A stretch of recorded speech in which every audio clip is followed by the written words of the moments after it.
하겠습니다. 오늘 우리에게 주신 하나님의 말씀 우리 함께 나누겠습니다. 신약 성경 요한복음 3장 1절에서 6절까지의 말씀입니다. 한 절씩 나누어 교독하겠습니다. 방송을 하기 때문에 함께 읽는 구절도 제가 같이 봉독하겠습니다. 사대 교회의 사자에게 편지하라. 하나님의 일곱 영과 일곱 별을 가지신 이가 이르시되 내가 내 행위를 아노니 내가 살았다 하는 이름을 가졌으나 죽은 자로다. 너는 일깨어 그 남은 바 죽게 된 것을 굳건하게 하라. 내 하나님 앞에 내 행위에 온전한 것을 찾지 못하였노니.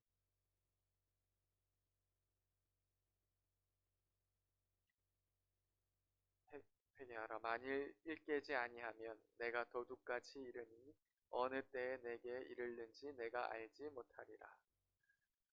그러나 사대에 그 옷을 더럽히지 아니한 자 몇 명이 내게 있어 흰옷을 입고 나와 함께 다니리니 그들은 합당한 자인 연고라. 이기는 자는 이와 같이 흰옷을 입을 것이요 내가 그 이름을 생명책에서 결코 지우지 아니하고 그 이름을 내 아버지 앞과 그의 천사들 앞에서 시인하리라. 귀 있는 자는 성령이 교회들에게 하시는 말씀을 들을지어다.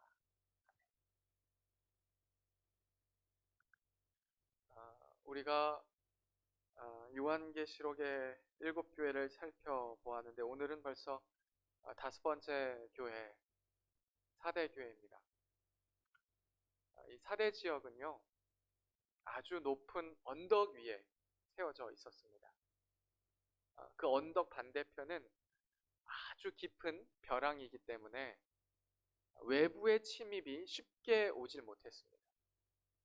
언덕 위에 굳건하게 세워진 이 사대 지역은 외부의 침략에 아주 견고하게 버텼기 때문에 쉽게 무너지지 않는 성읍이었습니다. 그런데 이러한 이런 사대 지역 성읍이 2번 넘어졌는데 그때가 언제냐면 바사 페르시아 제국 고레스 왕 때에 한 용감한 병사가 벼랑을 타고 올라가서 사대 성 안으로 들어가서 안에 잠겨져 있는 문을 열은 거예요. 그래서 그 사대 성읍이 무너졌습니다. 또 다른 때는 언제냐면 로마 시대인데 안티오쿠스 대제가 있을 때에 마찬가지로 이 사대 성읍에 있는 사람들이 안일하게 생각했던 거죠. 우리는 견고하다, 안전하다, 괜찮다. 그래서 성문을 그냥 막아두고 있다가 또 마찬가지로 벼랑을 타고 온 한 뛰어난 용사로 인해서 그 성문이 열리고 허무하게 이 4대 성읍이 점령된 사건이 2번 있습니다. 그리고 오늘 우리의 본문의 이 말씀에도 우리가 굉장한 경각심을 가지고 보아야 할 말씀입니다. 왜냐하면 하나님께서는 오늘 본문의 이 사대교회를 향하여서 너의 이름은 살아있다. 실제로 사대라고 하는 이름이 학자들에게는 남아있다, 살아있다, 그 비슷한 의미를 추론한다고 합니다. 너의 이름은 살아있으나 실상은 내가 죽은 자다. 이러한 무서운 말씀을 사대교회에게 하십니다. 마치 사대 성읍과 같이 평안하다, 괜찮다, 안일하다 그렇게 흘러가다 어느 순간 빗장이 열리고 적이 쳐들어왔을 때 아무런 방배 없이 죽은 성읍과 같이, 죽은 교회와 같이 넘어지는 모습을 보여준 겁니다. 우리는 이 본문의 말씀을 통하여서 우리 스스로를 돌이켜 보아야 합니다. 나는 이름만 살아있다 하는 그리스도인인가? 아니면 내 안에는 정말로 그리스도께서 살아계신가? 여러분, 코로나19가 갑작스럽게 우리 가운데 찾아왔습니다. 예기치 않게 왔습니다. 그 누가 모든 사람이 마스크를 쓰며 다닐 거라고 생각했습니까? 마스크를 쓰지 않으면 전철과 버스에서 사람을 폭행하고 서로가 서로를 바라볼 때 그렇게 두려움과 경멸 가운데 있기를 생각했습니다. 요즘에는 밤 9시에 넘어 길거리를 지나다니면 열어있는 상점들이 많이 없는 것을 봅니다. 마치 전시 상황처럼 느껴져요. 그 누구도 예상치 못했습니다. 그런데 이 코로나19가 갑작스럽게 교회와 모든 세상 가운데 찾아왔어요. 그래서 많은 교회들은 현재 온라인으로 예배할 수밖에 없습니다. 여러분, 온라인 예배는 우리에게 유용한 것입니다. 현 상황에서는 필요한 것입니다. 하지만 여러분, 이 온라인 예배는요, 다른 한편으로는 마치 휠체어를 쓰는 것과 같아요. 여러분, 휠체어는 굉장히 유용한 물건입니다. 아픈 사람에게는, 다리가 부러졌거나 다친 사람에게는 휠체어는 너무나 필요한 도구예요. 그런데 건강한 사람에게는 휠체어는 더 이상 필요치 않고, 건강한 사람이 휠체어를 타고 다닌다면 그것은 문제가 있는 것입니다.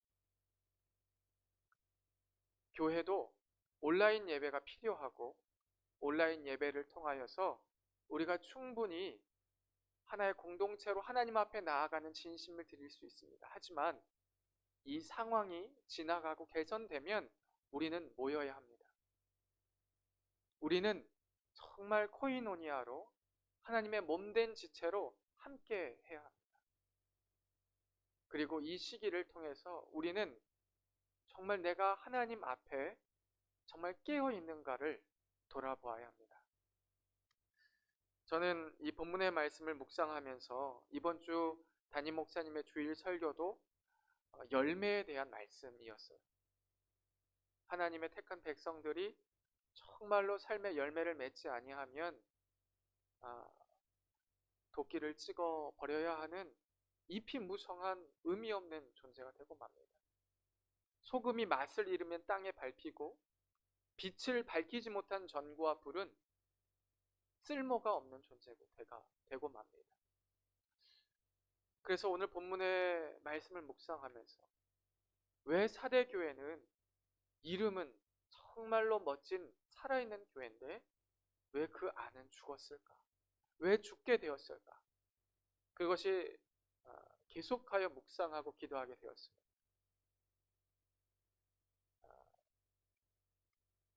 얼마 전 저희 센터에서 아이들이 러시아 인형을 만들었어요. 마트리오시카라고 하는 인형인데, 그 인형은 뭐냐면요, 나무 상자나 플라스틱 상자가 겉에 이렇게 있습니다. 근데 제 딸 하은이가 누가 이렇게 만들어 놓은 거를 이제 주워다가 열심히 그거를 막 깔려고 하는 거예요. 이게 그게 분해가 돼요, 절반으로. 근데 그 마트리오시카를 딱 하나 껍데기를 벗기면 그 안에 또 마트리오시카 모양이 또 있어요, 작은. 또 그거를 또 벗기려고 막 하다가 또 그걸 또 뺐어요. 그랬더니 그 안에 똑같이 모양 생긴 게 또 하나가 또 있습니다. 그래서 저도 궁금했어요. 이 안에 도대체 뭐가 있을까? 그래서 그냥 냅뒀습니다. 어디까지 그게 되나? 그래서 한 3-4번을 하더니 마지막에 더 이상 까지지 않는 아주 작은 게 있는데, 그게 처음이랑 똑같은 모습. 그러니까 뭐예요? 껍데기만 있고 알맹이는 의미가 없는 거예요. 여러분, 우리가 신앙생활하면서 마트리오시카가 돼서는 안 됩니다. 외적으로는요 화려한데 그 안을 까고 들어가 봤더니 아무것도 없는 껍데기밖에 없는, 그 안에 예수 그리스도의 십자가와 부활의 능력이 있어야 하는데, 하루를 시작하고 내가 일을 하고 기도하고 예배할 때에 내가 예수님의 십자가와 부활로 감격이 있고, 예수님이 나를 건져주신 그 놀라운 사랑에 나도 사랑할 수밖에 없고, 내가 약한 모습으로 죄를 지었다가도 성령께서 책망하는 음성으로 내가 엎드릴 수밖에 없는 내 안에 그 뜨거운 심령이 있어야 하는데, 아무리 까고 벗겨도 내 껍데기밖에 없다면 그것은 정말로 두려워해야 할 일입니다. 그런데 오늘날 교회가 이 비본질인 껍데기는 가득한데 본질이 없는 경우가 많이 있다는 것을 보게 됩니다. 단편적인 예를 한 가지 제가 드릴게요. 여전도회가 있습니다. 여선교회가 있습니다. 남전도회가 있고 남선교회가 있습니다. 그런데 어떤 교회에서는 이 남전도회의 1년 가장 큰 목표는 뭐냐? 개를 키우는 거예요. 그래서 초에 이 개를 열심히 키워가지고 복날 때 이 개를 잡아먹는 게 가장 큰 사역이에요. 그래서 어떻게 하면 이 개를 살찌울까? 거기에는 예수 그리스도와 상관이 없는 거예요. 여러분, 한 교회 여전도회에서는 핵심되는 사업이 무엇인가? 여러분, 물론 친교하는 것은 좋은 일입니다. 봄 소풍 가는 거, 가을 소풍 가는 거 굉장히 좋은 교제예요. 그런데 그 교제의 자리를 이렇게 했어요. 그래서 이제 여전도에서 같이 모였는데 한 집사님이 이번에는 날도 좋고 그러니까 우리 저 설악산에 단풍 구경을 갑시다. 근데 저 옆에 있던 또 다른 권사님, 설악산 멀어요. 지난번에 갔는데 차도 막히고 힘들어서 아유 안 돼요. 이제 그때부터 서로가 마음이 이제 갈라지기 시작하는 거예요. 그래서 갈라지다가 어느 날 가겠다 해서 모여봤더니 여전도회가 많은데 그 가운데 실제로 단풍 구경 간 사람들은 얼마 없는 거예요. 그리고 나서 틀어져가지고 그 일 때문에 괜히 마음 아파하고 서로가 그것 때문에 이간질하고 싸워. 본질은 없고 껍데기에 너무 집중했죠. 구제를 위한 사업을 합니다. 그거 굉장히 좋은 일입니다.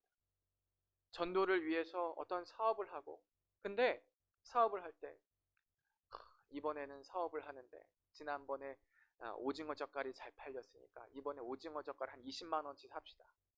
아이고, 그거 지난번에 내가 다 샀어요.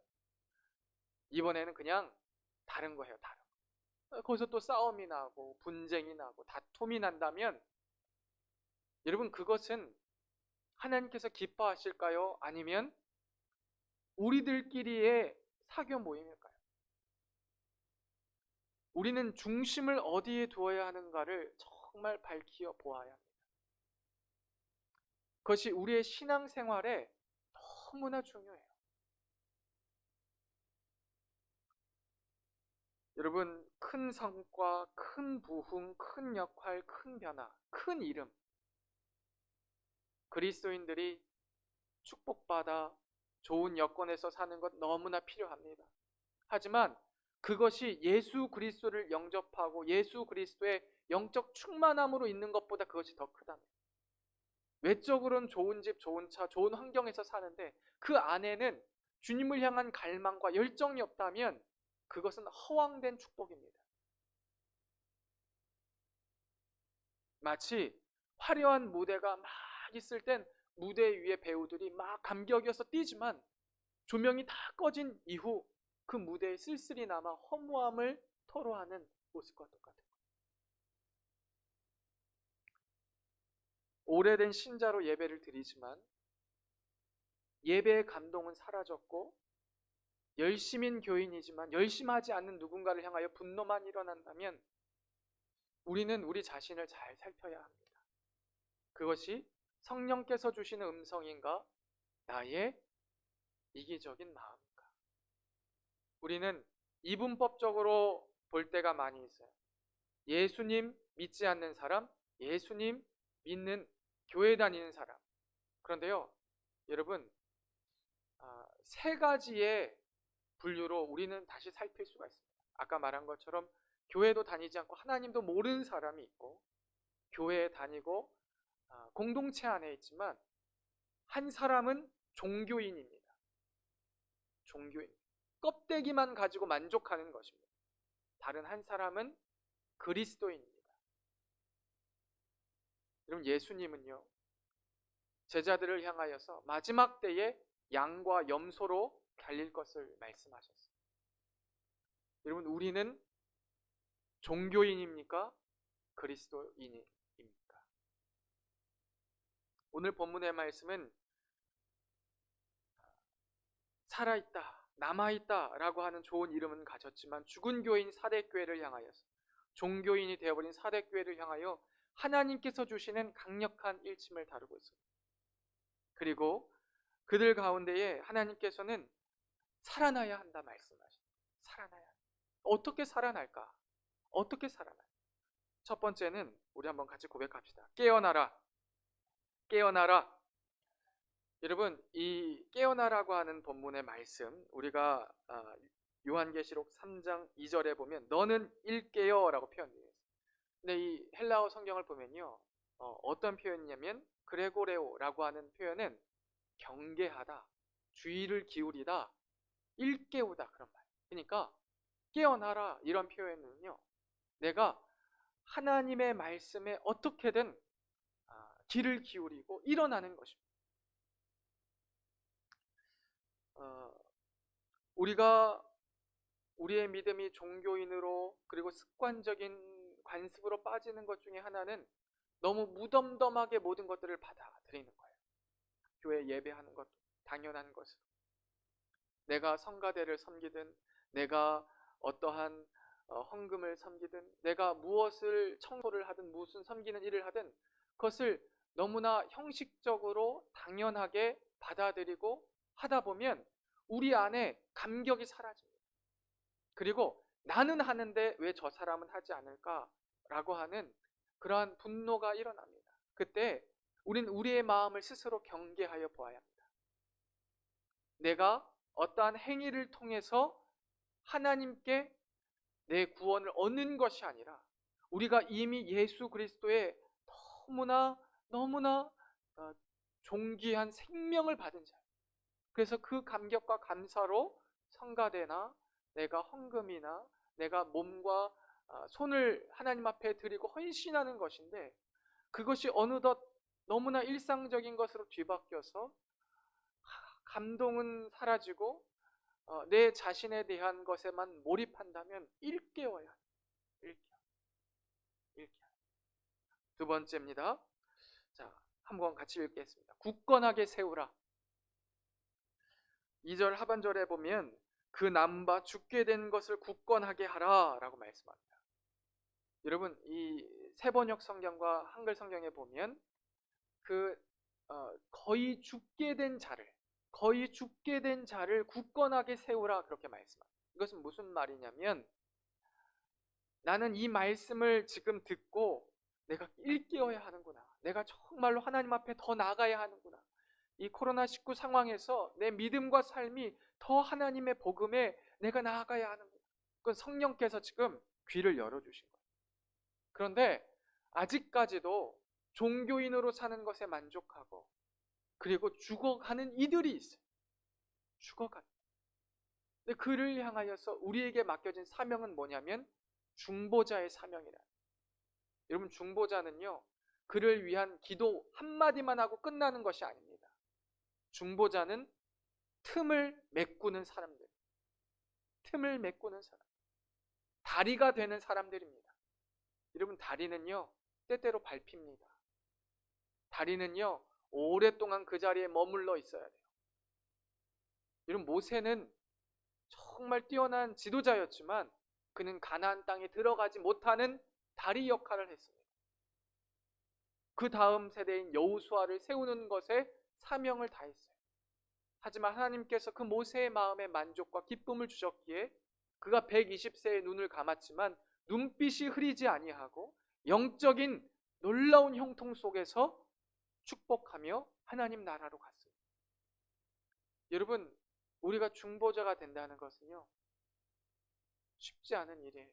왜냐하면 정말 죽게 된 자를, 그의 약함을 나의 약함처럼 받아들이고 정말 가까운 이일수록 우리가 더 많이 비난이 되고 더 많이 그의 약한 부분을 보게 되고 분노하게 되는 게 사람의 마음인데, 우리가 중보자로 세워질 땐 하나님께서 그의 약함을 체휼하게 하십니다.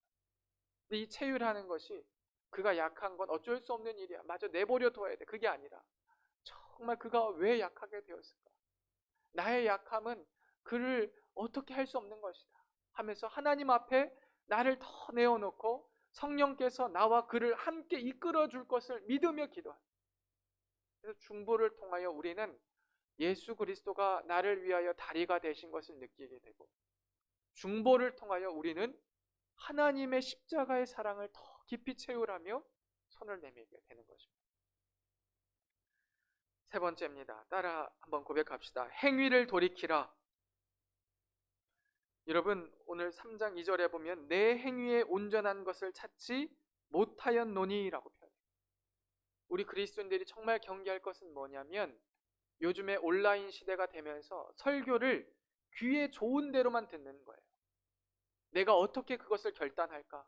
내 당장 오늘의 삶, 내일의 하루에서 이 말씀을 어떻게 내 손과 발과 지갑으로 마음을 다하여 힘을 다하여 내 하나님을 사랑하고 이웃을 섬길까? 이런 실천적인 부분에서 내가 더욱더 나가지 못하고 그냥 귀만 즐거운 설교, 마음의 위안만 되는 설교만을 골라 듣고 끝난, 그것은 위험한 일입니다. 여러분, 예레미야 시대 때 예레미야는 이스라엘 백성에게 정말 듣기 힘든 일을 했어요. 너가 바벨론에 가서 그곳에 하지만 그곳에 가서서 오래 살아야 한다. 바벨론에게 항복하라. 그게 하나님이 예레미야에게 주신 하나님의 말씀이었어요. 근데 거짓 선지자인 하냐냐와 다른 스마냐와 같은 사람들은 뭐라고 얘기하냐면, 아니다, 하나님의 백성은 망하지 않는다 하면서 끊임없는 거짓 위로만을 전했어요. 그것이 백성에게 듣기 좋은 말이죠. 회개하지 않아도 행동하지 않아도 위안이 돼요. 마치 어린아이가 지금 당장 불이 나고 물난리가 나서 도망치고 피할 곳을 찾아야 하는데 머리만을 땅에 숨기고 나는 안전하다 하고 생각하는 것과 같아요.